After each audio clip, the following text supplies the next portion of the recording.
जय हिंद साथियों, स्वागत है आप सभी का आज के वीकली करंट अफेयर्स के सेशन में। तो आज है 19 अक्टूबर 2025 और आज हम लोग इस सप्ताह के मुख्य करंट अफेयर्स के जो भी प्रश्न हैं उन पर हम लोग फोकस करेंगे। तो सबसे पहले आप सभी को मेरे तरफ से दीपावली की हार्दिक शुभकामनाएं। सभी लोग खुशी खुशी दीपावली मनाएं। हमारे भारतवर्ष में ये बड़े त्योहारों में से एक है, ठीक है। तो आगे बातें होती रहेंगी। सबसे पहले हम लोग शुरू करते हैं आज का सेशन। तो जैसा कि आज का पहला प्रश्न है, मुंबई अहमदाबाद बुलेट ट्रेन परियोजना जो है इसके साबरमती HR स्टेशन का डिज़ाइन जो है किससे प्रेरित है। मुंबई अहमदाबाद बुलेट ट्रेन जो है इस परियोजना के साबरमती HR स्टेशन का डिज़ाइन जो है किससे प्रेरित है, ठीक है। सारे प्रश्न आप लोगों को मैंने एक बार पढ़ा दिए हैं। अगर इसका उत्तर आपको आता है तो कमेंट सेक्शन में इसका जवाब जरूर दीजिएगा। तो ये प्रेरित है महात्मा गांधी के चरखे से। किससे? महात्मा गांधी के चरखे से ये प्रेरित है। Sabarmati high speed railway station जो है इसका डिज़ाइन जो है महात्मा गांधी के चरखे से प्रेरित है। नेक्स्ट प्रश्न की बात करते हैं। तो नीति आयोग ने हिमालय के ऊंचे क्षेत्रों में सभी मौसमों में नल के पानी की आपूर्ति पर विचार विमर्श सत्र क्यों आयोजित किया। नीति आयोग जो है इसने हिमालय के ऊंचे क्षेत्रों में सभी मौसमों में नल के पानी की आपूर्ति पर विचार विमर्श सत्र जो है क्यों आयोजित किया। तो ये आयोजित किया गया है हर घर जल मिशन को सुदृढ़ करने के उद्देश्य से। क्यों आयोजित किया गया है? तो हर घर जल मिशन को सुदृढ़ करने के उद्देश्य से जो है ये किया गया है। नीति आयोग जो है इसने हिमालय के ऊंचाई वाले इलाकों में पानी की आपूर्ति सुनिश्चित करने हेतु विचार विमर्श सत्र आयोजित किया। नेक्स्ट प्रश्न है कि हाल ही में ट्रैफिक इंफ्राटेक एक्सपो 2025 के दौरान MOU हस्ताक्षर समारोह जो है कहाँ आयोजित किया गया। हाल ही में ट्रैफिक इंफ्राटेक एक्सपो 2025 के दौरान जो है MOU हस्ताक्षर समारोह कहाँ पे आयोजित किया गया। तो ये आयोजित किया गया नई दिल्ली में। कहाँ पे? नई दिल्ली में इसे आयोजित किया गया। नई दिल्ली में आयोजित ट्रैफिक इंफ्राटेक एक्सपो 2025 में देश की कई अग्रणी ट्रैफिक और इंफ्रास्ट्रक्चर कंपनियों ने जो है भाग लिया था। अगले प्रश्न की बात करते हैं आज के। तो NPS और APY की संयुक्त परिसंपत्तियां अक्टूबर 2025 तक कितने करोड़ रुपए तक पहुंच गई है। NPS और APY की संयुक्त परिसंपत्तियां जो है अक्टूबर 2025 तक कितने करोड़ रुपए तक पहुंच गई है। तो ये पहुंच गई है 16 लाख करोड़ तक। कितना? 16 लाख करोड़ तक जो है ये पहुंच गई है। पेंशन फंड नियामक और विकास प्राधिकरण के अनुसार जो है अक्टूबर 2025 तक NPS और APY की संयुक्त परिसंपत्तियां जो है 16 लाख करोड़ तक पहुंच गई है। आज का अगला प्रश्न है कि द्रव्य पोर्टल के पहले चरण में कितने आयुष पदार्थों को सूचीबद्ध किया जाएगा। द्रव्य पोर्टल के पहले चरण में कितने आयुष पदार्थों को सूचीबद्ध किया जाएगा। तो इसको याद रखिएगा 100 पदार्थों को जो है सूचीबद्ध किया जाएगा। द्रव्य पोर्टल केंद्रीय आयुर्वेदिक विज्ञान अनुसंधान परिषद द्वारा विकसित एक डिजिटल पहल है, ठीक है। इस पोर्टल में पहले चरण में 100 आयुष पदार्थों को सूचीबद्ध किया गया है। अगले प्रश्न की ओर बढ़ते हैं। तो अगला प्रश्न जो है कि हाल ही में किस देश ने दुनिया का पहला अंडर वाटर लाइव इंटरव्यू आयोजित किया है। हाल ही में किस देश ने दुनिया का पहला अंडर वाटर लाइव इंटरव्यू जो है आयोजित किया है। तो इसको आप लोग कमेंट सेक्शन में जवाब जरूर दीजिएगा। अगर कोई भी प्रश्न जो है आपको आता है, आप इसको याद कर लिए हैं, तो उसको कमेंट सेक्शन में कमेंट जरूर करिएगा, ठीक है। क्योंकि वीकली करंट अफेयर्स का सेशन जो होता है उसमें वैसे ही प्रश्न आते हैं जो कि आपको एक सप्ताह के अंदर पढ़ाए जा चुके हैं। तो आपको अपना परीक्षण करना है कि आप कितना चीज़ें याद करके रखे हुए हैं, ठीक है। चलिए, तो इसका जवाब आप कमेंट सेक्शन में दीजिएगा, मैं बता देता हूँ। तो इसका सही उत्तर है पलाऊ, ठीक है। तो पलाऊ ने जो है दुनिया का प्रशांत महासागर में स्थित जो है छोटे द्वीपीय देश पलाऊ देश जो है दुनिया का पहला अंडर वाटर लाइव इंटरव्यू आयोजित करके इतिहास रचा है। नेक्स्ट प्रश्न है कि भारतीय नौसेना ने हाल ही में जहाज़ों पर जीवन की गुणवत्ता सुधारने के लिए किस संस्थान के साथ साझेदारी किया है? भारतीय नौसेना जो है इसने हाल ही में जहाज़ों पर जीवन की गुणवत्ता सुधारने के लिए किस संस्थान के साथ जो है साझेदारी किया है? तो ये साझेदारी हुई है आईआईटी दिल्ली के साथ। किसके साथ? आईआईटी दिल्ली के साथ ये साझेदारी हुई है। भारतीय नौसेना जो है इसने अपने जहाज़ों पर तैनात नौसैनिकों के जीवन की गुणवत्ता बढ़ाने और जहाज़ डिजाइन से जुड़ी तकनीकी नवाचारों को प्रोत्साहित करने के लिए आईआईटी दिल्ली के साथ एक समझौता ज्ञापन पर हस्ताक्षर किए हैं। इस सहयोग का मुख्य उद्देश्य नौसैनिक जहाज़ों की संरचना, आराम, सुरक्षा और दक्षता में सुधार लाना है। आज का अगला प्रश्न है कि वैज्ञानिकों द्वारा खोजे गए टाइम रोडियो क्रिस्टल से संबंधित सही कथन कौन सा है? तो इसको याद रखिएगा कि यह पदार्थ का ऐसा चरण है जहां पर समय और व्यवस्था साथ मौजूद रहते हैं। नेक्स्ट प्रश्न की बात करते हैं। तो हाल ही में समुद्र शक्ति 2025 नौसैनिक अभ्यास किन दो देशों की नौसेनाओं के बीच आयोजित किया जा रहा है? हाल ही में समुद्र शक्ति 2025 नौसैनिक अभ्यास किन दो देशों की नौसेनाओं के बीच आयोजित किया जा रहा है? तो ये आयोजित किया जा रहा है भारत और इंडोनेशिया के बीच। किसके किसके बीच? भारत और इंडोनेशिया के बीच। भारतीय नौसेना ने इंडोनेशियाई नौसेना के साथ संयुक्त रूप से समुद्र शक्ति 2025 नौसैनिक अभ्यास का आयोजन शुरू किया है। इस अभ्यास का आयोजन विशाखापट्टनम में किया जा रहा है। हाल ही में किस भारतीय शहर को 2030 राष्ट्रमंडल खेलों के मेजबान शहर के रूप में अनुशंसित किया गया है? हाल ही में किस भारतीय शहर को 2030 राष्ट्रमंडल खेलों के मेजबान शहर के रूप में अनुशंसित किया गया है? तो अनुशंसित किया गया है अहमदाबाद को। किसे? अहमदाबाद को। गुजरात के अहमदाबाद शहर को 2030 राष्ट्रमंडल खेलों के मेजबान शहर के रूप में अनुशंसित किया गया है। यह भारत के खेल इतिहास में एक महत्वपूर्ण उपलब्धि मानी जा रही है, क्योंकि इससे भारत को दूसरी बार इस प्रतिष्ठित अंतर्राष्ट्रीय खेल आयोजन की मेज़बानी का अवसर मिल सकता है। पहली बार 2010 में ये नई दिल्ली में हुआ था।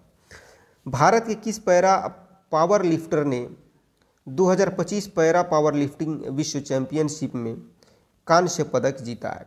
भारत के किस पैरा पावर लिफ्टर ने 2025 पैरा पावर लिफ्टिंग विश्व चैंपियनशिप में कांस्य पदक जीता है? तो ये हैं जॉन मैथ्यू। कौन है? जॉनी मैथ्यू हैं ये।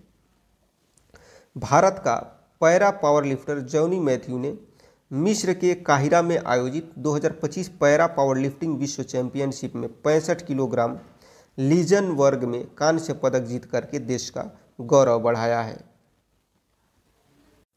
आज के अगले प्रश्न की बात करते हैं। तो 2025 के हेनले पासपोर्ट सूचकांक में भारत की रैंक क्या रही? 2025 के हेनले पासपोर्ट सूचकांक में जो है भारत की रैंक क्या रही है? तो ये आपको याद होगा 85वां नंबर रहा है। कौन सा? 85वां नंबर रहा है। इसमें हेनले पासपोर्ट इंडेक्स 2025 में भारत की रैंकिंग घटकर 85वें स्थान पर पहुंच गई है, जो 2024 में 80वां स्थान था। यह गिरावट बताती है कि भारत के पासपोर्ट धारकों को अब पहले की तुलना में कम देशों में वीज़ा फ्री या वीज़ा ऑन अराइवल की सुविधा मिल रही है। आज के नेक्स्ट प्रश्न की बात करते हैं। तो हाल ही में IUCN ने प्रजाति अस्तित्व आयोग के नए अध्यक्ष के रूप में किसे चुना गया है? हाल ही में IUCN के प्रजाति अस्तित्व आयोग के नए अध्यक्ष के रूप में किसे चुना गया है? तो ये चुना गया है विवेक मेनन जी को। किन्हें? विवेक मेनन को। भारतीय वन्यजीव संरक्षण क्षेत्र की प्रमुख हस्ती विवेक मेनन, जो भारतीय वन्यजीव ट्रस्ट के संस्थापक हैं, इनको अंतर्राष्ट्रीय प्रकृति संरक्षण संघ के प्रजाति अस्तित्व आयोग का नया अध्यक्ष चुना गया है। यह चयन भारत के लिए एक गौरवपूर्ण क्षण है, क्योंकि वे इस प्रतिष्ठित पद को संभालने वाले पहले एशियाई व्यक्ति बने हैं। तो ये थे इस सप्ताह के मुख्य करंट अफेयर्स के प्रश्न, जो कि मैंने आपको इस सेशन में बताया। तो उम्मीद करता हूं कि आज के सभी प्रश्न जो है आप बेहतर तरीके से याद कर लिए होंगे और रिवीजन होगा आपको बहुत ही अच्छे तरीके से। ठीक है, तो जो भी प्रश्न आपको अच्छा लगा कहने से तात्पर्य है कि मतलब जो आपको याद था उसको मैंने आपको कमेंट सेक्शन में आंसर देने को बोला था। तो देखते हैं कि कितने लोग कमेंट सेक्शन में जवाब दिए हैं।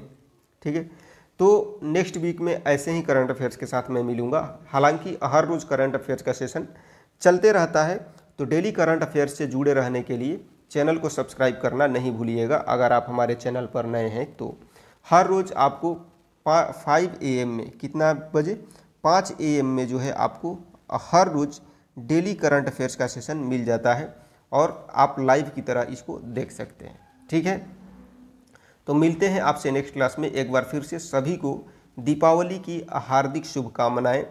ठीक है, मस्तियाँ करिए, पटाखे फोड़िए, मौज करिए। ठीक है, लेकिन थोड़ा हिसाब से, बस यही हमारी शुभकामनाएं हैं। मिलते हैं आपसे नेक्स्ट क्लास में, तब तक के लिए सबको जय हिंद। तो अगला प्रश्न है आज का कि रक्षा मंत्री राजनाथ सिंह जो है, इन्होंने 9 अक्टूबर 2025 को ऑस्ट्रेलियाई विदेश मंत्री के साथ द्विपक्षीय बैठक कहां पे आयोजित किया। रक्षा मंत्री राजनाथ सिंह जो है, इन्होंने 9 अक्टूबर 2025 को ऑस्ट्रेलियाई विदेश मंत्री के साथ द्विपक्षीय बैठक कहां पे आयोजित किया। तो ये आयोजित हुआ कैनबरा में। कहाँ पे? कैनबरा में ये आयोजित हुआ। भारत के रक्षा मंत्री जो है राजनाथ सिंह, इन्होंने ऑस्ट्रेलिया की राजधानी कैनबरा में ऑस्ट्रेलियाई विदेश मंत्री पेनी वोंग से मुलाकात किया। बाहर में पटाखे फूट रहे हैं तो थोड़ा सा शोर शराबा हो सकता है, लेकिन उससे घबराना नहीं है, ज़्यादा नहीं होगा, थोड़ा सा साउंड आ सकता है। ठीक है, तो पटाखों को लेकर के एक लाइन याद आ गया मुझे, जो मैंने खुद से लिखा था कि फिर एक दिवाली आ गई, फिर से पटाखे फूटेंगे, दिए जलाए जाएंगे, चारों ओर मस्तियाँ होंगी, शोर शराबा होगा, लेकिन जो आग मेरे दिल में है उसका क्या, जो पटाखे मेरे दिल में फूट रहे हैं उसका क्या। मैथ्स और रीजनिंग के क्वेश्चन फोड़ते फोड़ते सालों गुजर गए, लेकिन अभी भी सिलेक्शन नहीं हुआ। कमी मेरे में है या सिस्टम में, ये बात जो हर पल सता रही है उसका क्या। फिर से नहीं गया घर, फिर से नहीं मनाई मैंने ये दिवाली, लेकिन माँ को जो मेरा इंतज़ार रहेगा उसका क्या। फिर से इंतज़ार रहेगा मुझे अगली दिवाली का, लेकिन अफसोस भी तो इस बात का है कि ये दिवाली तो चली गई बिना जॉब के। इस घुटन में जो मरे जा रहा हूँ उसका क्या। हालांकि ये लिखा था मैंने, कोई तो टेंशन लेने वाली बात है नहीं, मतलब ऐसे ही लिख दिया था, डिमोटिवेशन वाली कोई बात नहीं है। चलिए इस प्रश्न का जवाब दीजिए। हाल ही में कौन सा देश जो है IUCN का नवीनतम सदस्य बना है। हाल ही में कौन सा देश IUCN यानी कि अंतर्राष्ट्रीय प्रकृति संरक्षण संघ का नवीनतम सदस्य बना है। तो इसको आप लोग याद रखिएगा, आपको याद होगा ये आर्मेनिया। कहाँ पे? आर्मेनिया में। अबू धाबी में आयोजित IUCN विश्व संरक्षण सम्मेलन में जो है आर्मेनिया को अंतर्राष्ट्रीय प्रकृति संरक्षण संघ का नवीनतम सदस्य घोषित किया गया। यह निर्णय पर्यावरण संरक्षण के वैश्विक प्रयासों में आर्मेनिया की भागीदारी को मजबूत करेगा। नेक्स्ट प्रश्न है कि ऑस्कर विजेता अभिनेत्री डायने कीटेन का हाल ही में कितनी आयु में निधन हुआ। ऑस्कर विजेता अभिनेत्री डायने कीटेन का जो है हाल ही में कितनी आयु में निधन हुआ। तो इनका निधन हुआ 79 ईयर्स की एज में। डायने कीटेन का निधन 79 ईयर्स की एज में कैलिफोर्निया में हुआ। यह हॉलीवुड की सबसे प्रसिद्ध और सम्मानित अभिनेत्रियों में से एक थी, जिन्होंने दशकों तक अपने अभिनय से जो है दर्शकों का दिल जीता। 17वें फिल्म फेयर अवार्ड्स 2025 में किस फिल्म ने सर्वाधिक ट्रॉफियाँ जीती। 17वें फिल्म फेयर अवार्ड्स 2025 में किस फिल्म ने सर्वाधिक ट्रॉफियाँ जीती। तो ये आपको याद होगा, लापता लेडीज ने। किसने? लापता लेडीज जो है इसने कुल 13 ट्रॉफियाँ जीती है। किरण राव के द्वारा निर्देशित लापता लेडीज ने 17वें फिल्म फेयर अवार्ड्स 2025 में सर्वाधिक 13 पुरस्कार जीते। यह फिल्म सामाजिक विषय पर आधारित है और ग्रामीण भारत में महिलाओं की स्वतंत्रता और पहचान पर केंद्रित है। आज का अगला प्रश्न है कि उत्तर कोरिया ने हाल ही में अपनी सबसे शक्तिशाली किस मिसाइल का खुलासा किया। उत्तर कोरिया जो है इसने हाल ही में अपनी सबसे शक्तिशाली किस मिसाइल का खुलासा किया। तो इसको याद होगा ये आपको, हासोंग 20 का। किसका? हासोंग 20 का। उत्तर कोरिया जो है इसने अपनी नई अंतर महाद्वीपीय बैलिस्टिक मिसाइल हासोंग 20 का अनावरण किया। इसे अब तक की सबसे शक्तिशाली मिसाइल बताया गया है जो परमाणु हथियार ले जाने में सक्षम है। महाराष्ट्र किन समुद्र तटों को हाल ही में ब्लू फ्लैग प्रमाणन प्रदान किया गया है? महाराष्ट्र के किन समुद्र तटों को हाल ही में ब्लू फ्लैग प्रमाणन जो है प्रदान किया गया है? तो इनको याद रखना है आपको।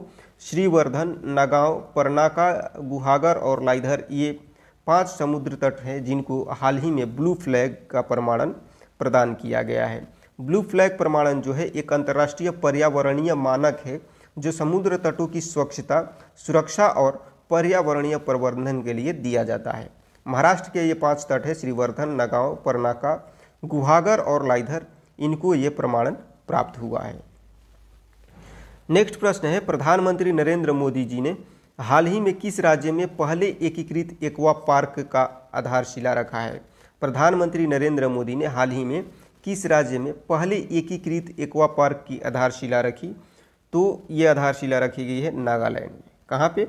नागालैंड में। प्रधानमंत्री नरेंद्र मोदी जो है इन्होंने नागालैंड में राज्य के पहले एकीकृत एक्वा पार्क की आधारशिला रखी। यह पहल प्रधानमंत्री मत्स्य संपदा योजना के अंतर्गत शुरू की गई है जिसका उद्देश्य मत्स्य पालन उद्योग को आधुनिक और आत्मनिर्भर बनाना है। अगला प्रश्न है कि 2025 अंतर्राष्ट्रीय रेंजर पुरस्कार किनके समर्पण के लिए प्रदान किया गया है? 2025 अंतर्राष्ट्रीय रेंजर पुरस्कार जो है किनके समर्पण के लिए प्रदान किया गया है? तो ये प्रदान किया गया है पर्यावरण और प्रकृति संरक्षण के लिए। किसके लिए? पर्यावरण और प्रकृति संरक्षण के लिए 2025 का अंतर्राष्ट्रीय रेंजर पुरस्कार उन व्यक्तियों और टीमों को दिया गया है जिन्होंने पर्यावरण और वन्य जीव संरक्षण के क्षेत्र में असाधारण योगदान दिया। कुल 13 रेंजरों और टीमों को यह पुरस्कार मिला। सेशेल्स जो है इसके हालिया राष्ट्रपति चुनाव में किसने विजय प्राप्त किया है? सेशेल्स के हालिया राष्ट्रपति चुनाव में जो है किसने विजय प्राप्त किया है? तो वहाँ पे विजय हुई है पैट्रिक हार्मनी की। किन्हें? पैट्रिक हार्मनी की। सेशेल्स के राष्ट्रपति चुनाव में यूनाइटेड सेशेल्स पार्टी के उम्मीदवार पैट्रिक हार्मनी जो है इन्होंने जीत दर्ज की। उन्हें 52.7% वोट मिले, जबकि मौजूदा राष्ट्रपति वेवल राम कलावन को 47.3% वोट प्राप्त हुए हैं। चलिए तो रुख करते हैं अगले प्रश्न की ओर। 2025 का एबेल पुरस्कार किस गणितज्ञ को प्रदान किया गया है? 2025 का जो एबेल पुरस्कार है ये किस गणितज्ञ को जो है प्रदान किया गया है? तो ये प्रदान किया गया है मसाकी काशिवारा को। किन्हें? मसाकी काशिवारा को ये प्रदान किया गया है। ये जापान के प्रसिद्ध गणितज्ञ हैं काशिवारा, जो कि इनको वर्ष 2025 के लिए एबेल पुरस्कार से सम्मानित किया गया है। एबेल पुरस्कार जो है गणित का नोबेल पुरस्कार कहा जाता है और यह नॉर्वे की सरकार के द्वारा प्रदान किया जाता है। इस सम्मान से जापान की गणितीय विरासत को नया गौरव मिला है। नेक्स्ट प्रश्न है कि शाहरुख खान जो है अरबपति क्लब में शामिल होने वाले पहले अभिनेता बने। यह उपाधि उन्हें किस वर्ष मिली? तो 2025 में मिली। इसको याद रखिएगा मेन पॉइंट को कि शाहरुख खान जो है वर्ष 2025 में आधिकारिक तौर पर दुनिया के सबसे अमीर अभिनेता बन गए हैं। उनकी कुल संपत्ति $1.4 बिलियन लगभग 12,490 करोड़ आंकी गई है। यह उपलब्धि उन्हें उन चुनिंदा व्यक्तियों की श्रेणी में लाती है जिन्होंने अभिनय के साथ साथ व्यावसायिक जगत में भी गहरी पहचान बनाई है। इजराइल जो है इसने किस पूर्व अमेरिकी राष्ट्रपति को अपना सर्वोच्च नागरिक सम्मान इजरायली राष्ट्रपति पदक प्रदान करने का घोषणा किया है? इजराइल जो है इसने किस पूर्व अमेरिकी राष्ट्रपति को अपना सर्वोच्च नागरिक सम्मान इजरायली राष्ट्रपति पदक जो है प्रदान करने का घोषणा किया है? तो जैसा इमेज में ही देख के आपको पता चल रहा होगा कि इनको डोनाल्ड ट्रंप को जो है इजराइल जो है ये अपना सर्वोच्च नागरिक सम्मान इजरायली राष्ट्रपति पदक प्रदान करने का घोषणा किया है। यह सम्मान जो है उन्हें गाजा में युद्ध विराम कराने और इजरायली बंधकों को रिहाई सुनिश्चित करने में निभाई गई उनकी महत्वपूर्ण भूमिका के लिए दिया जा रहा है।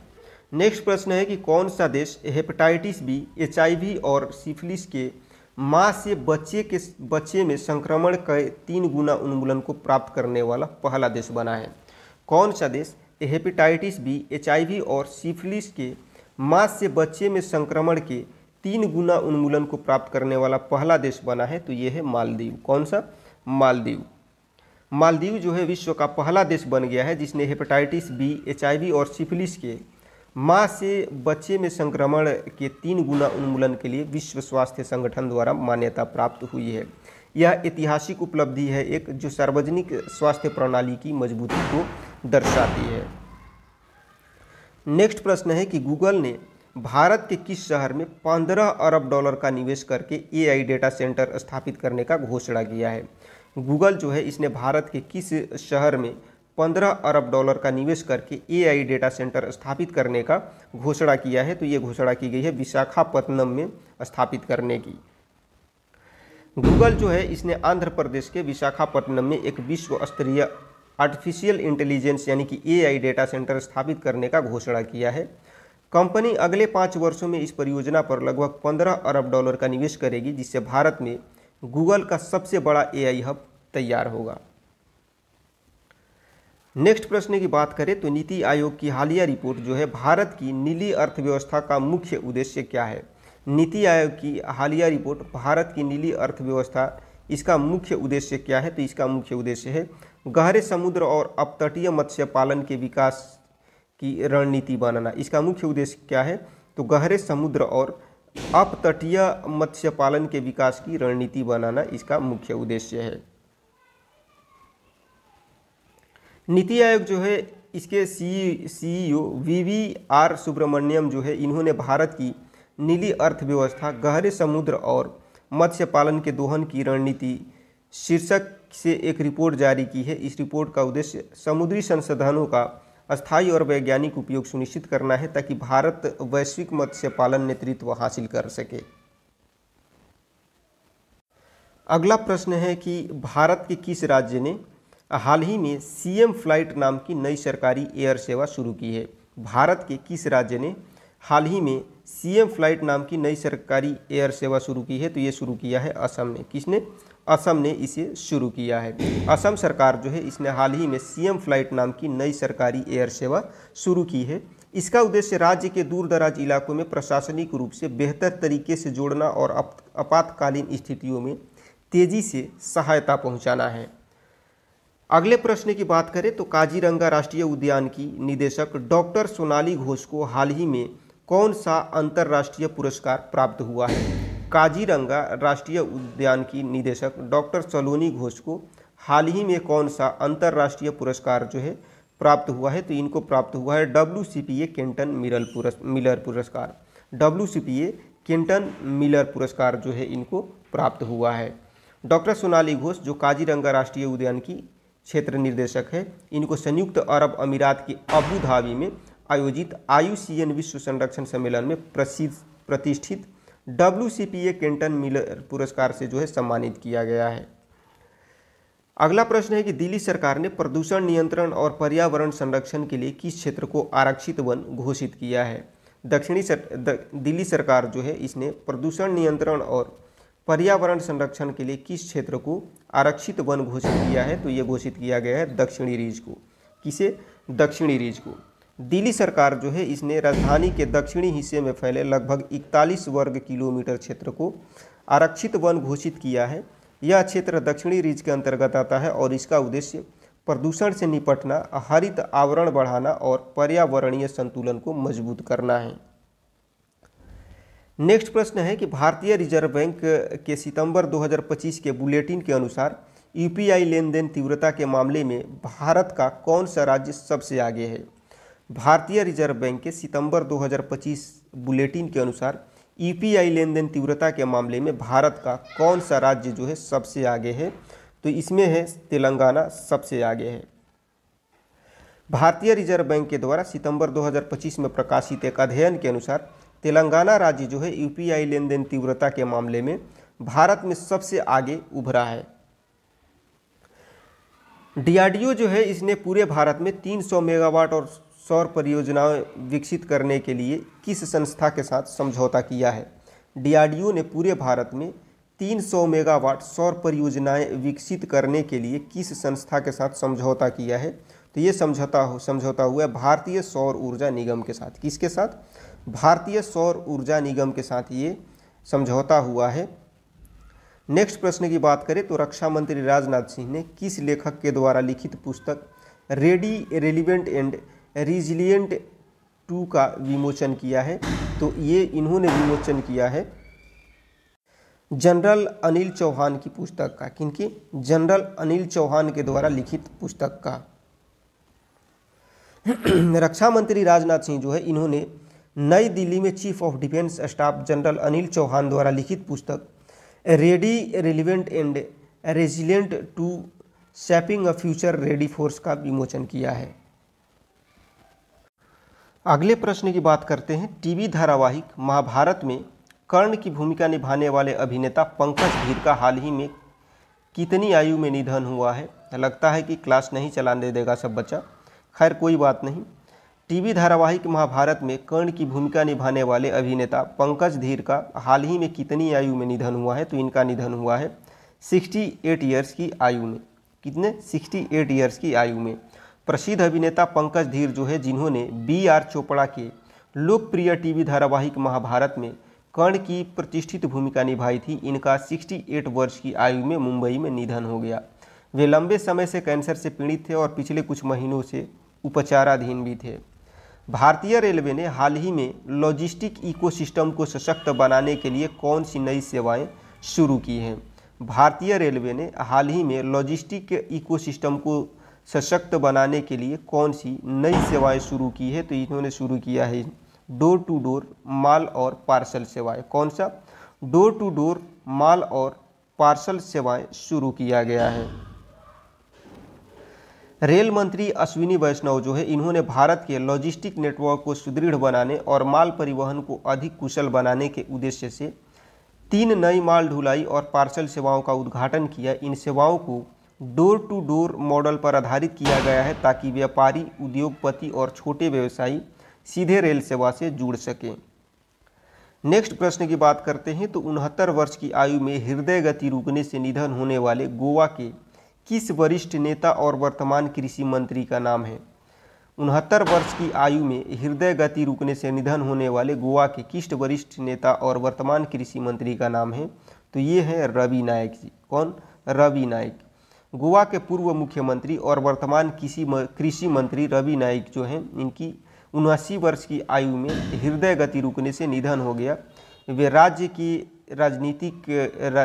राजनीति के एक वरिष्ठ और लोकप्रिय चेहरे थे। अपने विनम्र स्वभाव और प्रशासनिक दक्षता के लिए वे जनता के बीच बेहद सम्मानित थे। नेक्स्ट प्रश्न है कि हाल ही में भारत का सबसे बड़ा AI डेटा हब विकसित करने के लिए अडानी ग्रुप ने किस वैश्विक टेक कंपनी के साथ साझेदारी किया है? तो इसने साझेदारी किया है गूगल के साथ में। अडानी एंटरप्राइजेज जो है इसके संयुक्त उद्यम अदानी कनेक्ट्स ने आंध्र प्रदेश के विशाखापत्तनम में भारत का सबसे बड़ा AI डेटा हब विकसित करने के लिए गूगल के साथ जो है साझेदारी किया है। आज के अगले प्रश्न की बात करते हैं तो हाल ही में वित्त मंत्री निर्मला सीतारमण जो है इन्होंने किस IIT में धरती बायोनेस्ट इनक्यूबेशन सेंटर का उद्घाटन किया? हाल ही में वित्त मंत्री निर्मला सीतारमण ने किस IIT में धरती बायोनेस्ट इनक्यूबेशन सेंटर का उद्घाटन किया? तो इन्होंने उद्घाटन किया है IIT धारवाड़। वित्त मंत्री निर्मला सीतारमण जो है इन्होंने IIT धारवाड़ में धरती बायोनेस्ट इनक्यूबेशन सेंटर का उद्घाटन किया। इस केंद्र का उद्देश्य भारत में जैव उद्यमिता और स्टार्टअप पारिस्थितिकी तंत्र को प्रोत्साहित करना है, जिससे कि नई पीढ़ी के नवाचारों को व्यावसायिक रूप से विकसित किया जा सके। चलिए, तो इस प्रश्न का जवाब आप लोग दीजिए कमेंट सेक्शन में। सॉरी, माइक थोड़ा डिस्टर्ब हो गया था। इस प्रश्न का आप लोग जवाब दीजिए कमेंट सेक्शन में। हाल ही में पाकिस्तान ने अमेरिका को किस बंदरगाह तक पहुंच प्रदान करने की पेशकश की है ताकि व्यापारिक संबंधों को बढ़ावा दिया जा सके? हाल ही में पाकिस्तान ने अमेरिका को किस बंदरगाह तक पहुंच प्रदान करने की पेशकश की है ताकि व्यापारिक संबंधों को बढ़ावा दिया जा सके? तो इसको याद रखना है, पासनी बंदरगाह को। किसे? पासनी बंदरगाह को। पाकिस्तान जो है इसने हाल ही में संयुक्त राज्य अमेरिका को पासनी बंदरगाह तक पहुंच प्रदान करने की पेशकश किया है, जिसका उद्देश्य दोनों देशों के बीच व्यापारिक संबंधों को मजबूत करना और अमेरिकी हितों को मध्य एशिया तथा खाड़ी देशों तक पहुंचाने में सहायता करना है। नेक्स्ट प्रश्न की ओर बढ़ते हैं। तो भारत के महापंजीयक द्वारा जारी 2023 सीआरएस रिपोर्ट के अनुसार जो है वर्ष 2023 में जन्मों की संख्या 2022 की तुलना में कितनी कम हुई है। भारत के महापंजीयक के द्वारा जारी 2023 सीआरएस रिपोर्ट के अनुसार वर्ष 2023 में जन्मों की संख्या 2022 की तुलना में कितनी कम हुई है। तो ये कम हुई है लगभग 2.32 लाख। कितना? लगभग 2.32 लाख कम हुई है। भारत के महापंजीयक यानी कि रजिस्ट्रार जनरल ऑफ इंडिया द्वारा जारी 2023 की सिविल रजिस्ट्रेशन सिस्टम रिपोर्ट के अनुसार देश में पंजीकृत जन्मों की संख्या में वर्ष 2022 की तुलना में लगभग 2.32 लाख की कमी दर्ज की गई है। नेक्स्ट प्रश्न है कि हालिया अध्ययन के अनुसार बड़ी बिल्लियों में किस प्रजाति में सबसे कम आनुवंशिक विविधता पाई गई है। हालिया अध्ययन के अनुसार जो है बड़ी बिल्लियों में किस प्रजाति में सबसे कम आनुवंशिक विविधता जो है पाई गई है। तो ये पाई गई है हिम तेंदुआ में। किसमें? हिम तेंदुआ में। स्टैनफोर्ड विश्वविद्यालय के वैज्ञानिकों के द्वारा किए गए एक व्यापक अध्ययन में पाया गया है कि हिम तेंदुए में सभी बड़ी बिल्लियों की तुलना में सबसे कम आनुवंशिक विविधता पाई जाती है। भारत में सभी जंगली हाथियों की संख्या में गिरावट का खुलासा हाल ही में किस प्रकार की जनगणना से हुआ है। भारत में जंगली हाथियों की संख्या में गिरावट का खुलासा हाल ही में किस प्रकार की जनगणना से जो है हुआ है। तो ये हुआ है डीएनए आधारित जनगणना से। किससे? डीएनए आधारित जनगणना से ये खुलासा हुआ है। अखिल भारतीय समकालिक हाथी अनुमान जो है 2025 के तहत की गई भारत की पहली डीएनए आधारित हाथी जनगणना से यह पता चला है कि देश में जंगली हाथियों की संख्या में लगभग 18% की गिरावट दर्ज की गई है। इस गणना के अनुसार वर्तमान में भारत में 22,446 जंगली हाथी बचे हैं, जबकि वर्ष 2017 में यह संख्या 27,312 थी। यूनेस्को जो है इसने चोरी की गई सांस्कृतिक वस्तुओं के लिए हाल ही में किस प्रकार के संग्रहालय शुरू किया है। यूनेस्को जो है इसने चोरी की गई सांस्कृतिक वस्तुओं के लिए हाल ही में किस प्रकार का संग्रहालय शुरू किया है। तो ये संग्रहालय शुरू किया गया है आभासी संग्रहालय। कैसा? वर्चुअल संग्रहालय, वर्चुअल म्यूजियम।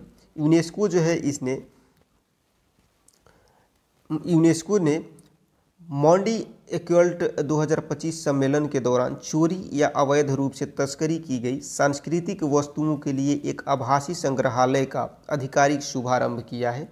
यह पहल अपनी तरह की पहली वैश्विक परियोजना है जिसका उद्देश्य विश्व भर में चोरी हुई सांस्कृतिक धरोहरों की डिजिटल रूप में संरक्षित करना है। नेक्स्ट प्रश्न है कि भारत को संयुक्त राष्ट्र मानवाधिकार परिषद में किस कार्यकाल के लिए निर्विरोध निर्वाचित किया गया है। भारत को संयुक्त राष्ट्र मानवाधिकार परिषद में जो है किस कार्यकाल के लिए निर्विरोध निर्वाचित किया गया है। तो ये निर्वाचन किया गया है 2026-28 के लिए। किसके लिए? 2026-28 के लिए। भारत को संयुक्त राष्ट्र मानवाधिकार परिषद यानी कि United Nations human rights council के 7वें कार्यकाल के लिए वर्ष 2026 से 2028 की अवधि हेतु निर्विरोध निर्वाचित किया गया है।